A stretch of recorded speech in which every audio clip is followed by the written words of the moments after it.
Okey, kita nak tengok cara macam mana kita nak mengubah cahaya lampu, okey, menggunakan logik. Okey, so kita akan buat button. Kita dah ada button kat sini, kita tak ada button. Kita nak buat UI. Okey, mana UI kita? Keluar dulu. So, kita ada button. Saya tarik button kat sini. Kita namakan dia cahaya lah, warna lampu. Kita namakan dia warna lampu. Okey. Lokasi dia kita letaklah saiz dia besar sikit. UI button ni kita besarkan dia. Besarkan sikit. Saya drag je point dekat tepi ni. Alright. So kita letak dia ke atas. Okey. So kita tutup. Apa kita nak buat sekarang? Kita nak buat script. Pergi dekat logic. Kita nak buat my logic. Pergi bahagian my logic. Kita klik plus. New script. Kita namakan dia warna lampu. Okey. Double klik. Okey, so macam biasa kita akan start dengan when. Lepas tu kita nak, sebab kita nak klik button, kita pakai click on. Okey. Tak dalam when. Okey, jadi sekarang ni apa kita nak buat? Kita nak buat satu variable. Nama variable kita ni adalah lampu. Warna lampu lah. Warna lampu. Basically ni kita punya lampu lah, lampu. Okey. Objek kita adalah lampu. Like. Kita create. Jadi kita nak tarik lampu ke sini. Okey. Dia tak masuk. Dia kena ada highlight tu baru dia masuk. The script is already filled. Remove. Okey, dia ada objek dekat sini gitu kan.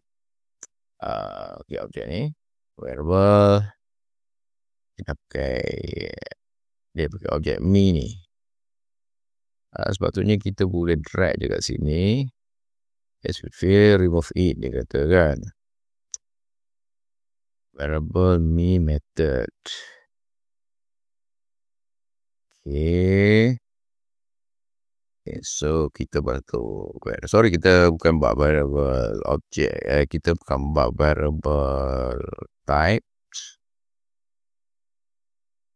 Oh, betul. Sorry.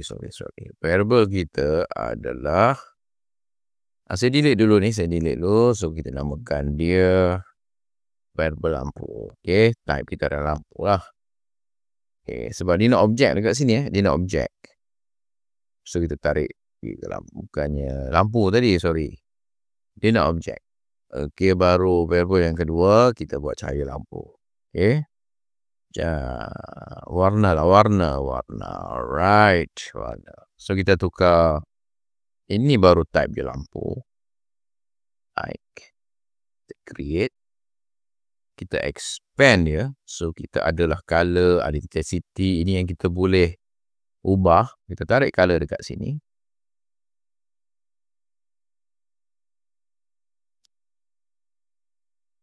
Kita cari set variable value. Warna orange. Set variable value ini dia. So, kita tarik set variable value. Variable yang kita nak adalah warna. Okay. Jadi warna ni, kalau kita putih, kita nak tukar ke warna apa? Kita nak tukar ke warna merah lah. Okay. Merah. So, kita tutup. So, kita pergi ke directional light kita ni. Directional light, kita dragkan script pada dia. Oh, tak boleh drag. Kita klik add je. Add component warna lampu. Macam ni. So, kita nak masukkan lampu dan kita nak masukkan warna. Okay. So, kita masukkan warna lampu, objek. Objek ni adalah kita punya button. Sorry. Warna adalah kita punya lampu. Yang ini adalah kita punya button. Okay. So, bila saya play, warna lampu, klik, dia jadi merah. Kan? Okay, so kita kena, kalau nak kita kena klik satu lagi lah untuk tukar dia menjadi putih. Macam on off macam tu. Okey, jadi itu saja untuk video kali ini.